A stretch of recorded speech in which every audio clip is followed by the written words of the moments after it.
எல்லாருக்கும் வணக்கம். இன்னைக்கு நம்ம என்ன பார்க்க போறோம் பாத்தீங்கன்னா, ஐயோ பத்திக்கிட்டிலே அப்படிங்கிற ஒரு ஷோ தான் பார்க்க போறோம். அது என்னன்னா உங்களுக்கே தெரியும். ஸோ இன்னைக்கு வந்து பாத்தீங்கன்னா எஸ்ஆர்எஸ் 2 மேட்ச் நடந்துச்சு. ஃபர்ஸ்ட் வந்து பாத்தீங்கன்னா SRS vs RR. So Harish, சிம்பிளா சொல்லணும்னா best batting, bowling, overall performance பத்தி சிம்பிளா சொல்லி முடிச்சிரு. உன்னோட பாயிண்ட் ஆஃப் வியூ என்ன இருக்குன்னு ஓகே சொல்லி முடிச்சிரு. Okay match number 2. ஆக்சுவலா அது ஒரு டே மேட்ச். ஸோ பயங்கரமா தான் இருக்கும்னு நினைச்சேன். அதே மாதிரி நல்ல டீமான ஆர்ஆரும் அதே சமயத்துல பிளாஸ்டான டீமான சன்ரைசர்ஸுக்கும் ஒரு நல்ல மேட்ச் அது. So expect பண்ணதுதான். ஹெட்டும் நான் அபிஷேக் சர்மாவும் நல்ல ஒரு ஸ்டார் ஓப்பனிங் கொடுப்பாங்க நான் எக்ஸ்பெக்ட் பண்ணேன். அதே மாதிரி எங்கேயோ அடிச்சாங்க. பட் அன்எக்ஸ்பெக்டடா இசான் கிஷன் உள்ள வந்து மொத்த மேட்சையும் முடிச்சிட்டாரு ஒரே ஆளா with not out. So 106 run, அதாவது அன்ஸ்டாப்பபிள் ஆடினாங்க சீரியஸா. ஏன்னா நம்ம சன்ரைசர்ஸ் பத்தி பேசும்போது அவங்க லாஸ்ட் இயரே வந்து 200+ 3 டைம் அடிச்சிருக்காங்க. ஸோ இந்த டைமும் அதே மாதிரி ஓப்பனிங்ல தான் வந்தாங்க. அது கீழே வர வர வர எல்லாமே ஸ்டார் பிளேயரா நல்லா ஆடிட்டாங்க. ஸோ கால்சனும் விடல. ஸோ அவருமே அவர் பங்குக்கு வந்து 15 பாலுக்கு 30 ரன் அடிச்சுட்டு தான் போனாரு. இஷான் கிஷான் அடிக்கும் போது எனக்கு என்ன தோணுச்சுன்னா, மும்பை நீங்க என்னடா எடுக்கலன்னா நான் அடிச்சு காட்டு வேண்டாம், நானும் ஒரு மாசான பிளேயர்ரா அப்படின்னு மும்பைக்கு வந்து செருப்படி வச்ச மாதிரி இருந்தது எனக்கு ஏதோ. ஏன்னா ஒரு பாலுமே 6-4 சும்மா ஆடும்போது பவுலரால கண்ட்ரோலே பண்ண முடியல. எனக்கு சீரியஸா தெரியல ஆர்ச்சர்லாம் என்னதான் போட்டாங்க. 4 ஓவருக்கு 76 ரன்னு மொத்தமா தலைமொழிட்டாங்க ஆர்ச்சரை. சொல்றதுனே தெரியல. அதாவது எஸ்ஆர்எஸ் பாத்தீங்கன்னா ஒரு கடப்பாறை ஒருத்தவன் வரானா அர்த்தவனும் பாத்தீங்கன்னா 6-4 அடியா. ஏய் என்னடா தொட்டதுலாம் 4 போகுது, தொட்டதுலாம் 6 போகுது. அவங்க இதுல வந்து டவி செட்டும் ஒரு அபிஷேக் சர்மாவும் நல்ல ஸ்டார் பிளேயர். அவங்க நல்ல ஓப்பனர் செட் ஆயிட்டாங்க. அவங்க வந்து ஒரு எப்படி சொல்றது அட்டாக்கிங் ஓப்பனர்ஸா தான் உள்ள வராங்க. அவங்க வந்து டிஃபெண்ட் ஆடவோ இதாவோ வரல. அவங்க அடிச்சு கொடுத்துறாங்க 100 ரன், அதுக்கு மேல அடிக்கிறான்னு. ஸோ பேக்கப்ல வர்றவங்களும் பொறுமையா இருந்தாங்கன்னு கேட்டா கிடையாது. அவங்க அதுக்கு மேல அடிக்கிறாங்க. ஸோ இந்த மாதிரி வரிசை அடிக்கிறாங்க. ஆர்ஆர் பக்கம் போனா இல்ல ஆர்ஆர் பக்கம் நாங்க 2 பேரு எங்களுக்கு பயம் என்னன்னு தெரியாது அப்படிங்கிற மாதிரிதான். அதுல 2 பேர்ல 4 பேரு கால்சன் ஆட் பண்ணிக்கோ. இஷான் கிஷன், கால்சன், அபிஷேக் சர்மா. போன வாட்டி மார்க்ரம் கொஞ்சம் ஒரு மட்டும் தான் பெருசா அடிக்கல நினைக்கிறேன் போன வாட்டி. இந்த வாட்டி இஷான் கிஷான் வந்ததுனால ஒரு இந்தியன் பேட்ஸ்மேன் நல்லா அடிக்கிறதுனால இன்னும் சூப்பர் ஆயிடுச்சு பேட்டிங் லைனப். 3 வாட்டி இதுல அப்படியே கண்டினியூ பண்றாங்க. ஃபர்ஸ்ட் மேட்சே 300 பேருக்கு நினைக்கிறேன், 13 ரன் டிஃபரன்ஸ், 300 ரன் அடிச்சிருக்காங்க. தாண்டுமாங்கிறது டவுட் தான். ஐபிஎல்ல டாப் 3 டோட்டல்ஸ் மூணுமே அவங்க தான். 286. ரெண்டாவது நேத்து என்னடா நீங்க 50 அடிக்கிறீங்க, நான் 100 அடிச்சு காட்டுறேன்னு சொல்லி இஷான் கிஷன் வந்து 100 அடிச்சு அதையும் பிரேக் பண்ணிட்டாரு. ஃபர்ஸ்ட் 2 மேட்ச்ல ஒரு செஞ்சுரி 1, ஹாஃப் செஞ்சுரி 1 போட்டு பொழகுறாங்க. சரி ஓகே, அப்படியே ஆர்ஆருக்கு வந்தீங்கன்னா அத பத்தி சொல்லு. அதோட பேட்டிங் லைன் ஆர்ஆர் பேட்டிங். ஆர்ஆருமே வந்து ஆக்சுவலா அவங்க நல்ல ஸ்டார்ட் பண்ணாங்க. ஸோ 2 பிளேயரை வந்து அதுல வந்து பிளேயர் டு வாட்ச் அவுட்ல வந்து நம்ம சஞ்சு சாம்சன் அண்ட் துருவ் ஜுலைல் வந்து நான் வந்து எக்ஸ்பெக்ட் பண்ணல. அவர் நல்ல பேட்ஸ்மேன் தெரியும். பட் இந்த ஒரு சேஸுக்கு அவர் நல்லா அடிப்பாருன்னு தான் அவர் ப்ரூவ் பண்ணியே காட்டாரு. 70 ரன் அடிச்சிட்டாரு அவர் 35 பால்ல. ஸோ அது ஒரு நல்ல மூவ்னே சொல்லலாம். பட் அவங்களுமே வந்து 200+ போயிட்டாங்க. ஸோ அதுவுமே ஒரு நல்ல பேட்டிங் லைன் அப்னு காட்டியிருக்காங்க. நாங்க அதாவது 286 வந்து அவ்வளவுதான் அந்த ஃபர்ஸ்ட் இன்னிங்ஸ்ல முடிஞ்சிச்சுன்னு நினைக்காம.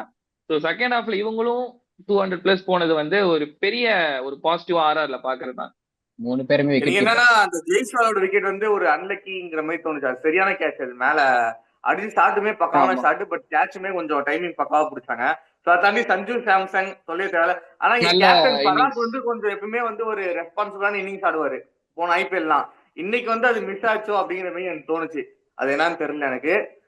பட் அதே மாதிரி ஆர்ஆருக்கு வந்து ஹெட்மேர் வந்து ஆர்ஆருக்கு எப்பவுமே நல்லா தான் பண்ணியிருக்காரு. ஸோ இன்னைக்குமே வந்து ஹெட்மேரும் நல்லா ஆனாரு ஆர்ஆருக்கு. அவங்க டீம்ல ஒரு சுபம் துபே ஒண்ணு வச்சிருக்காங்க. ஆனா பவுலர் பார்த்தா நம்ம தலைவர் அளவுக்கு துஷார் தேஷ்பாண்டே விக்கெட் எடுத்தாரு. போன வாட்டி அதான் இது பேட்டிங் பிச் நின்னு ஜெயிச்சிருக்கலாம். கொஞ்சம் ஒரு சிலி மிஸ்டேக்ஸ்னால கொஞ்சம் போட்டு விட்ட மாதிரி இருந்துச்சு. இல்ல அபிஷேக் சர்மாவை ஸ்டாப் பண்ணது தீக்ஷனா தான். ஏன்னா அந்த விக்கெட் இல்லைன்னா அவருமே அடிச்சு அவர் பங்குக்கு அடிச்சிருப்பாரு. சோ அவங்க சைட்ல 2 சைட்லயுமே பவுலிங் வந்து ரொம்ப சுமாரா இருந்தது. பவுலிங்கே சுமார் தான் நினைக்கிறேன். எனக்கு தெரிஞ்சு பவுலிங் சுமாரா இருக்கிறதுனால பேட்டிங் நல்லா ஆடுறாங்கன்னு தோணுது. 2 பேருமே நல்ல சுமார் தான். தேடி பார்த்தா டீசென்ட் பாலே வந்து 4 ஓவருக்கு 35 கொடுத்துருக்காங்க. ஏன்னா இது ஹை ஸ்கோரிங் மேட்சா இருக்கு. ஃபர்ஸ்ட் மேட்ச் ஆர்ஆருக்கும் சன்ரைசர்ஸ் வந்து பயங்கர ஹை ஸ்கோரிங் மேட்சா தான் இருந்தது. போன ஸோ ஃபைனல்ஸ்லயே அதான் வந்து இதுக்கு போன ஃபைனல்ஸ்லயே அவனுக்கு பேட்டிங் சரியா இல்ல, நல்லா தோத்தானுங்க. எஸ்ஆர்ஹெச் ஆமா அடிச்சிருந்தா இந்த எனக்கு தெரிஞ்சு பவுலிங் கொஞ்சம் சுமார் தான் நினைக்கிறேன். எஸ்ஆர்எஸ் பொறுத்த வரைக்கும் ஃபர்ஸ்ட் பவர் பிளேல 2 விக்கெட் எடுத்தா அவங்க செம்மையா டவுன் ஆயிடுவாங்க. ஸோ அவங்க வந்து அடுத்து 200 அடிப்பாங்களான்னு கேட்டாது. பட் பவர் பிளேலே அவங்க யூஸ் பண்ணா அவங்க எங்கேயோ போயிடுறாங்க. ஸோ எஸ்ஆர்எஸ் ஸ்டாப் பண்ணணும்னா பவர் பிளேலே 2 விக்கெட்ஸ் எடுத்தே ஆகும். ஆர்ஆர் பொறுத்த ஓகே. வரைக்கும் இனிமே அவங்க ஸ்ட்ராங் கம்பேக் கொடுப்பாங்கன்னு நம்புறோம். பார்க்கலாம். ஆனா ஆர்ச்சர் அடி மரண ஆர்ச்சர் அடி புதைச்சிட்டாங்க 76 ரன். என்னால மனசே பார்க்க முடியல அதை பார்த்துட்டு. யாரா நீ, உனக்கான இவ்வளவு ஹைப் கொடுக்குறாங்கன்னு. 4 ஓவர் 76 அதெல்லாம் பார்க்கும்போது குஷால் தேஷ்பாண்டே என்னடா எவ்வளவு கடவுள் மாதிரி தெரிஞ்சிருப்பாரு. ஆமா சீரியஸா 4 விக்கெட் எடுத்தான். அதெல்லாம் 3 விக்கெட் வந்துடல. யாரா நீ 76 ரன் தீக்ஷனாவே கொடுக்குற அப்படின்ற மாதிரி. அதுதான் உனக்காண்டா இவ்வளவு காசு கொடுத்து எடுத்தாருங்க, என்னடா பண்ணிட்டு இருக்க அப்படிங்கிற மாதிரி இருந்துச்சு. சரி ஓகே. Expect unexpected. எக்ஸ்பெக்ட் அன்எக்ஸ்பெக்டட்ன்ற ஒரு டாபிக் எடுத்து இந்த டீம்ல இவன் எதுக்கு உள்ள இருந்திருக்கான் அப்படின்னு சொல்லிட்டு ஒரு ரோஸ்டர் ஒரு கண்டென்ட் போட்டு முடிச்சுக்கலாம். 2 டீம்லயும் ஒருத்தனை பிக் பண்ணி சொல்லுங்க, ஹாரிஸ் அண்ட் ஆதி. என்னை பொறுத்த வரைக்கும் ஆர்ஆர்ல வந்து பவுலர்ஸ் ஒரு 4 அந்த பவுலர்ஸ் எல்லாருமே வந்து சொதப்பதெல்லாம் பண்ணியிருக்காங்க. ஆனா அதே சமயத்துல எஸ்ஆர்எச் வந்தாலுமே அவங்களுமே சுமார் தான். ஆதி, உனக்கு அப்படி யாராவது பிளேயர்ஸ் இருக்காங்களா இவங்களை தூக்கி வெளியே வைக்கிற மாதிரி? தூக்கி வெளியில இருக்கிற மாதிரிலாம் இல்ல. எனக்கு தெரிஞ்சு 2 டீம் ஓகே தான். பட் எஸ்ஆர்எச்ல எக்ஸ்ட்ரா ஒரு பவுலர் தேவைப்படுதுன்னு நினைக்கிறேன். சோ ஒரு பவுலர் இருக்காரு. பட் வேற யார் பெரிய பவுலர்? ஆக்சுவலா பட் கமின்ஸும் அடிச்சாங்க. பட் கமின்ஸ் ஓவர்லயே 60 ரன் அடிச்சானுங்க. 4 ஓவருக்கு 60 ரன் அடிச்சாங்க. ஹாரிஸ், நான் என்னோட தாட் ப்ராசஸ் என்னன்னு பாத்தீங்கன்னா, இது ஒரு பியூர் பேட்டிங் பிச்சு. சோ அவனுக்கு என்னதான் எப்படி போட்டாலுமே வந்து பேட்ல போட்டா ஆட்டோமேட்டிக்கா ரொம்ப ஃபாஸ்டா மூவ் ஆகுது பால் எல்லாமே. சோ பவுலர் சொல்ல முடியாது அப்படிங்கிற மாதிரி எனக்கு தோணுச்சு. மத்தபடி அதுக்குன்னு நீ 76 ரன்ஸ் எல்லாம் கொடுத்துக்கிறது அது ஒரு ரொம்ப பெரிய ஓரளவுக்கு கம்மி பண்ணிருக்கலாம், அவ்வளவுதான் என்னை பொறுத்த வரைக்கும். ஓகே, மேட்ச் 1 வந்து முடிச்சுப்போம். இன்னையோட மேட்ச் 1. மேட்ச் 2 சோ இது வந்து ரொம்ப வெயிட்டிங் மூவ்மெண்ட்னு சொல்லலாம். சோ ஈவினிங் ஆப்போசிட் மேட்ச் இது காட்டல. சோ அனிருத் பாடுனது நம்ம பார்க்க முடியல. சோ ரொம்ப மிஸ் பண்றோம். சோ அதுதான் டே 2 ஓட second match, CSK versus Mumbai Indians. L Clasico.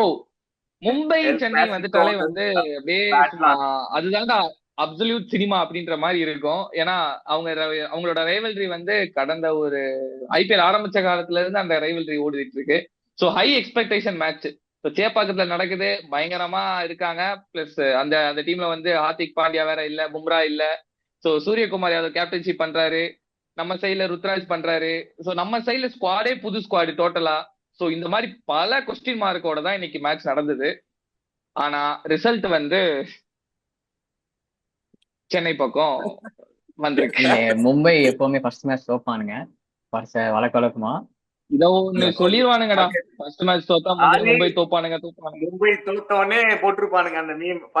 First match சாமிக்கு விட்டோம், ஃபர்ஸ்ட் மேட்ச் நாங்க சாமிக்கு விட்டோம், அதுக்கப்புறம் நாங்க கப் அடிப்போம் அப்படிங்கிற ஒரு மீம். பட் ஆனா மேட்ச்ல பாத்தீங்கன்னா வந்து நிறைய சொதப்பல் நடந்திருக்கு 2 டீம்லயுமே. சோ ஃபர்ஸ்ட் மும்பை எடுத்துக்கிறேன். சோ மும்பை வந்து ரோஹித் சர்மா டக்ல போனதுலயே முடிஞ்சு போச்சு. அதோட ஓப்பனிங் ஸ்லாட் வந்து முடிஞ்சு போச்சு. ஈஸியா கேட்ச் கொடுக்குறாரு நம்ம துபை கையில கொடுக்குறாரு. நான் சொல்லி ஆகணும், அவன் வந்து 2 வாரமா வந்து பிராக்டிஸ் பண்ணிட்டு நெட்ஸ்ல பிராக்டிஸ் பண்ணிட்டு உள்ள வர ஜாலியா ட்ரிப் எல்லாம் போயிட்டு என்னமோ இதுதான் நெட் பிராக்டிஸ் மாதிரி ஒரு ஜாலியா ஆடிட்டு ஒரு பாட்டு போயிட்டு ஃபீல்டிங் வரல, இம்பாக்ட் அது என்ன ஷாட்னே புரியல. அவர் எந்த இது மைண்ட்ல அடிச்சாருன்னே புரியல. சோ நம்ம சைட்ல இருந்து ஒரு பிக் பண்ணணும்னா நம்ம கலீல் அகமது வந்து ஒரு நல்ல டெபியூட், அதாவது சென்னை சூப்பர் கிங்ஸ் ஸ்கூல்ல வந்து நல்ல ஒரு சைன் பண்ணிருக்காருன்னே சொல்லலாம். சோ முக்கியமா இன்னைக்கு மேட்சோட ஸ்டார் வந்து என்ன பொறுத்த வரைக்கும் நூர் அகமது தான். ஏன்னா வந்து டாப் கிளாஸ் வின்னர். இதான்ப்பா 10 கோடி வச்சுக்கோப்பா, ஸ்லெமிங் சொன்னதான் கண்ணுக்குள்ளே நிக்குது. ஏன்னா அவங்க பிளான் பண்ணி எடுத்திருக்காங்க, அதை எக்ஸிக்யூட்டும் பண்ணிருக்காரு.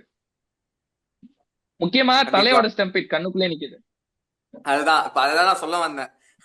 4 விக்கெட் எடுத்த இந்த டோனி கண்டிஷன் தான் சொல்ல வந்தேன். 4 விக்கெட் உயிரை குத்து எடுத்தா அதெல்லாம் அந்த மீம் ஸ்டேட்டஸ் எதுவுமே போடல.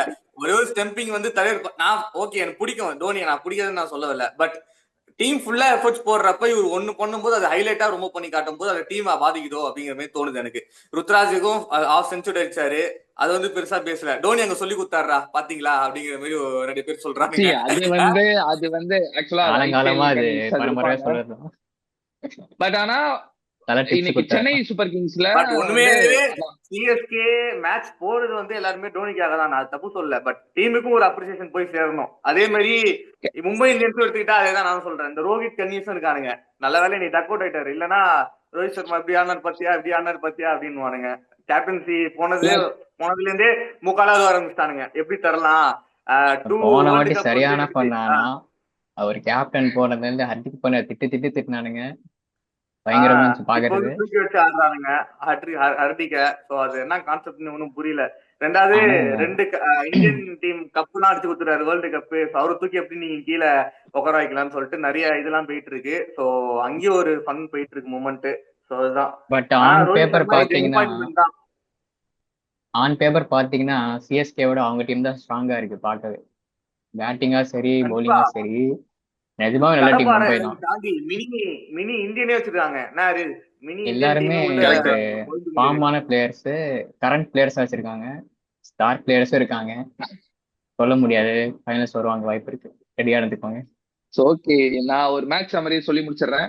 சென்னை வர்சஸ் மும்பைல வந்து ஃபர்ஸ்ட் நம்ம மும்பை பேட்டிங் பண்ண வந்திருக்காங்க. ஸோ வந்தோடனே வந்து அவங்க ஃபர்ஸ்ட் சோக்க ஆரம்பிச்சிட்டாங்க. ரோஹித் சர்மா அவுட் ஆகிறாரு. ஸோ அப்படியே வெளியே வந்து நம்ம வில் ஜாக்சன் அவுட் ஆகிறாரு. அப்படியே வந்துட்டே இருக்காங்க. அது டீம்ல ஓரளவுக்கு நல்லா ஆனது வந்து திலக் வர்மா தான். ஏன்னா அவர் தான் வந்து 30 ரன் அடிச்சுட்டு ஓகே மிடில் கொஞ்சம் ஆடிட்டு இருந்தாரு. சூரியகுமார்னால ஆடிட்டு இருந்தாரு. பட் அவர் வந்து தலை வந்து விக்கெட் இது சப்மிட் பண்ணிட்டாரு. ஸோ அவங்களால அந்த ஃபர்ஸ்டே அந்த பில்லரே உடஞ்சிருச்சு. ஸோ அவங்களால கடைசியில ஒரு 25 ரன் நம்ம தீபக் சகர் நம்ம பொருள் எடுத்து நம்மளே போடுறான்ற லெவலுக்கு அடிச்சானுங்க. மைக்கேல் லெசி அதான் சொல்லியிருந்தாரு இன்னைக்கு. அவரு ஓவர் அக்ரெசிவ் இன்னைக்கு. ஏய் வந்தேன், எனக்கு எல்லாம் தெரியும்டா, நான் பாத்துக்கிறேன்டா அப்படிங்கிற மாதிரி அந்த ஒரு இதுலதான் பேட்டிங்ல தான் போட்டாரு. சோ அவர் 25 ரன் அடிச்சாங்க, 155 அடிச்சாங்க. சரி ஓகே, சேப்பாக்ல என்ன வேணாலும் நடக்கலாம். ஏன்னா சென்னை கஷ்டம். அது எதுக்கு அடிச்சானா அப்பதான் தலை பேட்டிங் ஆடுவார்னு அடிச்சிருக்காரு. ஆமா, இல்ல ஆக்சுவலா அதான் 155ங்கிறதே கொஞ்சம் நம்ம ஃப்ரீயாலாம் உட்கார முடியல சென்னை ஃபேன்ஸ் எல்லாம். ஏன்னா சேப்பாக் என்ன வேணாலும் மாறலாம். சொல்லி வச்ச மாதிரி இன்னைக்கு ஒரு ஸ்டார் பிளேயர் மும்பைல ரைஸ் ஆயிருக்காரு. கண்டிப்பா ஒருத்தர் சின்ன பையன் கொண்டு வருவானுங்க. ஆமா, சின்ன கொண்டு வந்து நம்ம போடுவானுங்க. நல்லாவே போட்டாரு, சூப்பரா போட்டாரு. டோனியுமே லாஸ்டா வந்து அப்ரிஷியேட் பண்ணிட்டு போனாரு அவரை. டோனி கண்டிஷன்லாம் சொல்ல வர இது மெயினா இல்ல ஆக்சுவலா அவரோட ஸ்பின் நல்லா எடுத்தது. பிளஸ் எனக்கு என்ன மும்பை சோக் ஆயிட்டோம் ஓகே, அப்படியே ஃபாலோ பை சிஎஸ்கேவும் சோக் ஆனதுதான் என்னால ஏத்துக்க முடியல. எனக்கு அந்த பிளேயர் டு டெஸ்ட்ராய்ல நான் ஒரே ஒரு இடம் ஒரு ஆளு தீபக் கூட கொடுத்த சான்ஸை எப்படி மிஸ் பண்ணணுங்கிறத அவர்கிட்ட கத்துக்கணும். அந்த ஷாட்ஸ் எதுக்கு போனாரே எனக்கு தெரியல. சீரியஸா எனக்கு சம்பவம் வருது. அவர் கேமரால பாக்கும் போதெல்லாம் எங்கேயோ பார்த்துன்னே இருந்தாரு. டீம் மேட்ச்ல இருக்காரு இல்லையான்னு தெரியல, அப்படிதான் இருந்தாரு. என்ன பண்ண போறான்னு பாக்கல. நிஜமாலே எனக்கு தெரிஞ்சு பேட்டிங் வந்து வீக் தான். ஏன்னா ஒரு பேட்டிங்னா தாண்டி ரிலையபிளா, அதாவது வீக்னு சொன்ன எப்படி சொல்றேன்னா, இவங்களை பார்த்தாலே 50 அடிப்பான்டா அப்படி ஒன்று கான்ஃபிடன்ஸ் வரும்ல, அந்த மாதிரி 2 பிளேயர் தான் இருக்காங்க. ரச்சினே டவுட்டா தான் இருந்துச்சு. பட் கரண்ட் ஃபார்ம்ல ஏதோ நம்பணும். டூபேவும் ருத்ராஜ் 2 பேர் தான் எனக்கு தெரிஞ்சு கான்ஃபிடன்ஸா இருக்கு. எனக்கு கான்ஃபிடன்ஸ் இருந்துச்சு. எல்லாருமே அவுட் ஆஃப் ஃபார்ம் தான் இன்னைக்கு. எனக்கு தெரிஞ்சு குரூஷியல் நான் காணதே வந்து ருத்ராஜ் தான். அவர் மட்டும் ஃபாஸ்டா அந்த 50 அடிக்கலன்னா நம்ம இன்னும் செம்ம ட்ரபிள்ல மாட்டிருக்கோம். சிஎஸ்கே செம்ம ட்ரபிள்ல மாட்டிருப்பாங்க. சோ யோசிச்சு பாருங்க, சிவம் துபே ஷாட் போறாரு, விக்கெட் கொடுக்குறாரு. சோ அதே மாதிரி follow by Sam Curran wicket, அப்படி தீபக் கூட போறாரு. Jadeja run out. ஆக்சுவலா ஜடேஜா ரன் அவுட் ஆகிறதுக்கு முன்னாடியே 2-3 மிஸ் மேட்சான ரன் ஓடினாங்க. சோ அதுவுமே ஒரு கோளாராச்சு. அதுக்கப்புறம் அஸ்வினா தலையான்ற போது ஓகே காமன் கம்போஸ்ட தலையறக்கிடலாம்னு சொல்லிட்டு. பட் ரச்சின் வந்து ஆக்சுவலா பிரில்லியண்டான இன்னிங்ஸ் ஆனாரு. ஏன்னா ஓப்பனிங்ல இருந்து மேட்ச் முடிச்சு கொடுக்குற வரைக்கும் அந்த ஒரு காம் இருந்தனாலதான், அந்த சைடு ஒரு சப்போர்ட் இருந்தனாலதான் மேட்ச் முடிக்க முடிஞ்சது. இல்லைன்னா இன்னுமே அவங்க விக்கெட் எடுத்து நம்ம ட்ரபிள் போட்டிருப்பாங்க. இருந்தாலும் மும்பைய பாராட்டி ஆகணும். ஏன்னா இங்க வரை இழுத்து பிடிச்சிட்டாங்க. எங்கேயோ போன மேட்ச லாஸ்ட் மினிட் வரைக்கும் கொண்டு போனது சூர்யா கேப்டன்சி பிளஸ் அந்த ஸ்பின் ரொட்டேட் பண்ண வெறும் செம்மையா இருந்தது அவர் கேப்டன்சி பண்ணது. இன்க்ளூட் பும்ரா இல்ல, ஹர்திக் இல்ல. சோ இவங்க 2 பேர் ஆமா இல்லாமலே ஒரு தடவை இருந்திருந்தா close-ஆ அது கொண்டு நல்லா போகும்போது ஒரு மேனேஜ் பெரிய பண்ணியிருந்தாரு. ஒரு நல்லா நல்ல ஒரு பண்ணியிருந்தாரு. அதான் பிளஸ் அதான் நான் வந்து சொல்லுங்க, அவங்க நல்ல டீம் இல்ல நான் வந்து தான், நல்ல நம்மளை விட டீம் நல்ல தான். டீம் நான் தான் வந்து அவங்க. இவரை எக்ஸ்பெக்ட் பண்ணியிருந்தேன். நம்ம ராபின்ஸ் அந்த டீம்ல இருப்பார், மீன்ஸ் மும்பை டீம்ல ராபின்ஸ் வந்து நான் ராபின் மீன்ஸ் அவர் வந்து எக்ஸ்பெக்ட் பண்ணியிருந்தேன். ஏன்னா ஐபிஎல்ல போன வருஷமே வந்து நல்ல ஒரு இது கொடுத்திருந்தாரு. இந்த வட்டம் அவருக்கு டெபியூட் பிளஸ் அவர் வந்து ஓகே அவர் அவுட் கொடுத்து ஜடேஜா கையில கொடுத்துட்டு போயிட்டாரு பால். அது ஃபர்ஸ்ட் மேட்ச் பரவாயில்ல, பட் பட் ஏன்னா எனக்கு தீபக் கூட மேல எனக்கு செம்ம காண்டு. ஏன்னா கொடுத்த சான்ஸ தூக்கி அந்த இடத்துல அந்த ஷாட் எதுக்குன்னே தெரியல. அது தரையொட்டு வர்றது லெக் சைட்ல போறது ஃபிளிக் பண்றாரு, கையில கொடுத்து முடிச்சிட்டாரு. இல்ல அவர் மேட்ச் ஃபுல்லாவே புதுசா ஸோ தான் இருந்தாரு. நான் பார்க்கும்போதெல்லாம் என்ன ஆமா. பண்றாங்க, கிரௌடு பார்த்தாரு, இப்படி பார்த்தாரு, சரி ஏதோ நடக்குதுன்னு இருந்தாரு. பிளஸ் எனக்கு தெரிஞ்சு ராகுல் திப்பாதியை வந்து எக்ஸ்பெரிமெண்டலா தான் இன்னைக்கு ஓப்பனிங் இறக்கிருக்காங்க. பட் சமவ் இன்னும் 2 மேட்ச் பாப்பாங்க கண்டிப்பா. ஆனா பட் இன்னைக்கு ஒர்க் அவுட் ஆகல. ராகுல் இல்ல அவரு திரிபாதி வந்து ஓப்பனிங்கோட 1 டவுன் 2 டவுன் இருக்குன்னா சூப்பரா ரொட்டேட் பண்ணுவாரு. எனக்கு ஏதோ அது தோணுது. ஏன்னா ருத்ராஜ் வந்து ஓப்பனிங் போனானா ஒரு பக்கம் வந்து சூப்பரா ரன் ஸ்கோர் பூஸ்ட் ஆப் ஆகுது. ஓகேவா, அவர் போனாருன்னா அவர் கூட வந்து ரச்சின் ஆடும்போது சூப்பரா இருக்கும் காம்பினேஷன். ஸோ திரிபாதி வரும்போது ஷார்ட்ஸ் வந்து அவர் வந்து ஓப்பனிங் பேட்ஸ்மேன் இல்ல பொறுத்த வரைக்கும். அவர் வந்து நீ 1 டவுன் இறக்கி விக்கெட் ஸ்டாப் பண்ணி நீ ரொட்டேட் பண்ணு, ஆப்போனன்ட்ல இன்னொருத்தன் யார் நிக்கிறானோ நான் ஸ்ட்ரைக்கர் வந்து நீ அடிக்க சொல்லு அப்படிங்கிற ஒரு ஸ்ட்ராட்டஜி யூஸ் பண்ணி இவங்க போனானா சூப்பரா இருக்கும். இப்ப பாத்தீங்கன்னா ஒரு அவுட் ஆனே விக்கெட்ஸ் வந்து டக்கு டக்கு டக்குன்னு போச்சு. அதை வந்து ஸ்டாப் பண்றதுக்கு ஒரு பில்லோவா வந்து யூஸ் பண்ணலாம், பில்லரா. பிளஸ் சிஎஸ்கேல ஸ்பின்னர்ஸ் நல்லாவே போட்டாங்க. அஸ்வினுமே நல்லா தான் போட்டிருந்தாரு. ஸோ ஆல்ரெடி ஒரு ஓஜி தான் சென்னைக்கு. ஸோ அவர் வந்து நல்ல அவரோட பார்ட்டை வந்து நல்லா தான் பண்ணி கொடுத்துட்டு போனாரு. பட் பேட்டிங்ல தான் சிஎஸ்கே ரொம்ப இம்ப்ரூவ் பண்ணணும், நிறைய மாத்தணும் நிறைய விஷயங்கள். ஏன்னா இந்த ஸ்கோருக்கு ஏன் இவ்வளோ சஃபுல் ஆனாங்களே எனக்கு தெரியல. வராங்க போறாங்க, அவுட் ஆறாங்க, திரும்பி ஏன்னா போறாங்க. யாருமே ருத்ராஜே வந்து ஃபார்ம்ல இல்ல. டிசப்பாயின்மெண்ட் தான் இருப்பாரு. ஆமா, அதுல தெரியுது, நீங்க மேட்ச்ல தெரியுது அது. அட்லீஸ்ட் ஒரு 50 ரன்ஸ் அடிக்கிற பிளேயர்ஸ் இருப்பாங்களே, அவங்க ஒரு 3 பேர் கண்டிப்பா இருக்கணும். அவங்க டச்ல இருந்தாதான் யார் எந்த டீமா தான் அடிப்பாங்க. பட் எனக்கு தெரிஞ்சு ஏன் அவங்க வந்து சாம் காரன் எடுத்துட்டு போனாங்கன்னு தெரியல. அதுவும் சேப்பாக் மாதிரி பிச்சில் சாம் காரன் வந்து இந்த அளவுக்கு இதாவாங்கன்னு தெரியல. கான்வே ட்ரை பண்ணிருக்கலாம். பட் ஓகே, எனக்கு தெரிஞ்சு மாத்த வாய்ப்பு இருக்கு. எனக்கு பத்திரானா இல்லாதனால தான் பண்ணாங்க எனக்கு தெரிஞ்சு. கரெக்ட். பட் நெக்ஸ்ட் மேட்ச்ல நிறைய இது நடக்கும் நம்புறேன். ஸோ லாஸ்டா தல தரிசனம் இன்னைக்கு கிடைச்சிருச்சு சேப்பாக்ல. அந்த ரன் அவுட் வேணும்னே அவுட் ஆன மாதிரி தான் இருந்துச்சு. எம்ஐ ஃபேன்ஸ் வந்து ஹர்திக் பாண்டியா இல்ல பும்ரா இல்ல அதனால நீ ஜெயிச்சிங்கடா அப்படிங்கிற மாதிரி வாய் பேசிட்டு இருப்பானுங்க. அப்புறம் இந்த சமாளிக்கிறதுக்கு ஃபர்ஸ்ட் பால் எப்பவுமே சாமி கூடுற மாதிரி ஃபர்ஸ்ட் மேட்சுக்கு நாங்க சாமி கூட்டோம்டா, இதுக்கப்புறம் வர மேட்ச்லாம் நாங்க அடிச்சு கப்படிப்போம்டா அப்படின்னு சொல்லுவானுங்க. ஸோ நீ சிஎஸ்கே ஃபேன்ஸ் எல்லாம் ஜாலியா இருப்பாங்க, எம்ஐ ஃபேன்ஸ் எல்லாம் கொஞ்சம் சமாளிக்கிற மூட்ல இருப்பாங்க. மறந்துடக்கூடாது, மும்பையோட லைன் அப் நல்லா இருக்கு. என்னதான் இருந்தாலும் அவங்க ஒரு கடப்பார பேட்டிங் இருக்கு. இன்னொரு மேட்ச் இருக்கு மும்பைல, அப்ப வந்து பாப்போம். அதுதான் பார்க்கணும். So okay. சோ இன்னைக்கு மேட்ச்ல வந்து சென்னை நல்லா இம்ப்ரூவ் பண்ணணும். சோ நெக்ஸ்ட் மேட்ச்ல அப்கமிங் மேட்ச்ல பாத்துடலாம். இதோ இன்னையோட ரிவ்யூ தான்.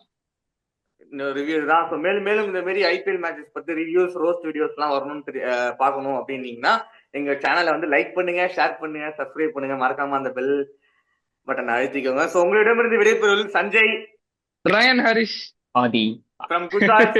நன்றி, வணக்கம், பாய்.